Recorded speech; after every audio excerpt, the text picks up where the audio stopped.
bidiyon mu ne zan nuna muku hanyar da za ku rufe layin wayan ku ta yanda duk wanda ya kira ku kiran ba zai shigo ba. Saboda a wasu lokutan mutum yakan kasance a yanayin da baya so mutane su dame sa da kira, sannan kuma baya so ya kashe wayarsa ko kuma ya sanya wayar tasa a flight mode saboda yana so ya yi amfani da wayarsa har ma ya kunna data.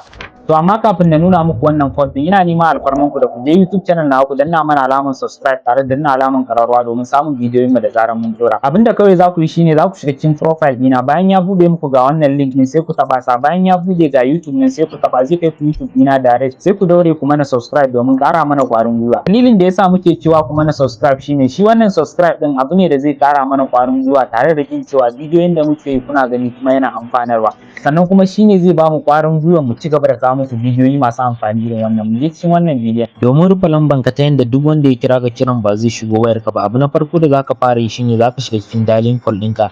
To anan sai ka danna *21* sai ka danna 00 guda 4 sai ka danna hash. Ka zaɓi sim ɗin da kake so ka rufe ta yanda duk wanda ya kira wannan layin ba zai shigo ba.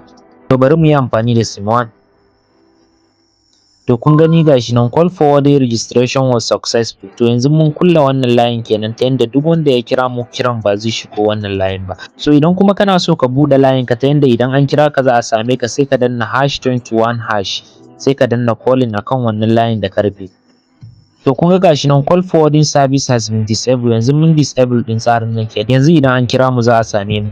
To jama'a, da fatan kun ji daɗin wannan sabon bidiyon, sannan kar ku manta da yin like da follow domin samun bidiyoyi masu amfani irin wannan. Sai mun haɗu da ku a next video.